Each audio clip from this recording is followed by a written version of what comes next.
Conditions mildly bearish in this bull market, continuing to see weakness here across the board. Bull market rank sitting at 26.55, and we're seeing momentum continue to slide. We're seeing breadth continue to slide and sentiment continue to slide. All three are in downtrends right now and continuing to accelerate. A buy-sell ratio sitting at 0.53 and getting a little bit of a curl there across the top, but bears are in control here where we have red above green currently at these market levels. We're seeing S&P 500 pulling all the way back to significant support here at 568, running into this area of support right now. We'll see if it can hold up. If not, it could be a quick trip down to 557. If so, that would bring a significant market structure shift when we start to break down some of these trends, this support area here, and we're already starting to do that just a little bit here when we start to break down these levels. So now we have this one broken down. Be watching to see if we break this one down. If that starts to happen, now we're getting a scenario where we could be getting lower lows in the market, and that would also shift us down into that bearish trend. So we're sitting right on the cusp here on S&P 500. We've got the elections this week, which also could add some volatility in the markets for sure.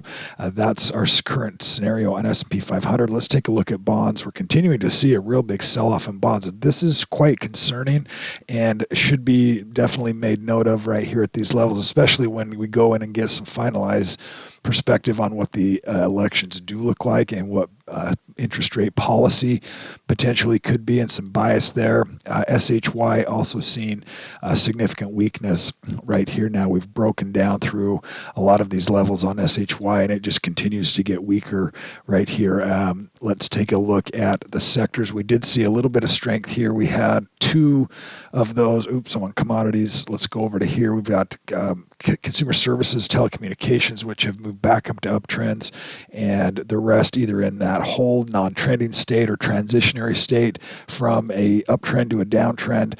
And you can see those short-term signals are also all down. Pretty ugly week last week, but could get uglier this week if we start to break down some of these support areas. Be aware of that right now, because we are at the top end of this range. As we talk about these perspectives, these long-term perspectives, we're at the upper end of this long-term bull market over the last couple of years, and this momentum indicator is starting to flatten and starting to curl down a little bit, meaning we're starting to see some slowing. Obviously, we've seen that. We talk about that each morning. Let's jump over to sectors. We talked about those. Let's look at commodities. We're seeing gold having a couple of days of weakness, still in that overall upward momentum. And again, gold's playground is essentially back down to that 246 range, where we can get some volatility and still maintain that overall uptrend, but potentially have that kind of a retracement back to those areas. If we jump over and take a look at silver, SLV, it is starting to break down here some support. It's been a pretty volatile commodity. It's been talked about a lot, so we continue to talk about that current trend as well, but that's starting to soften right here. We'll see what that looks like over the next few days and weeks. USO, which is crude oil, also showing some weakness right here, and has been chopping around here around this between 69 and 73, looking for some support here. But as it's running, when we get these deeper retracements, when it's trying to climb back this direction, it's going to run into all these levels now and find resistance, which could turn it back the other direction until it really gets some momentum and starts to get back up into this range. Then you run into these selling pockets along the way up. Let's take a look at a couple of muscle stocks to consider. Had some nice moves here on IESC.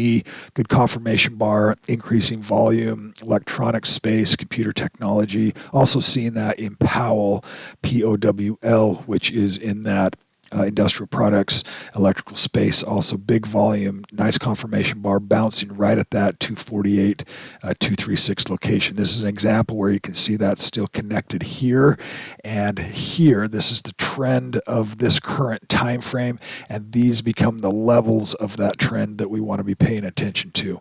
And when it reacts to those levels, in this case, we've got a 248 level that reacted, got some confirmation bar. Now you have an area where you can allow for some risk. risk. You can place your risk below this area in terms of a stop loss location, and that becomes some of the parameters to be able to function around as far as entry, stop loss location, the kind of stock you're looking for. That'll do it for today's update. Everyone have a fantastic day today.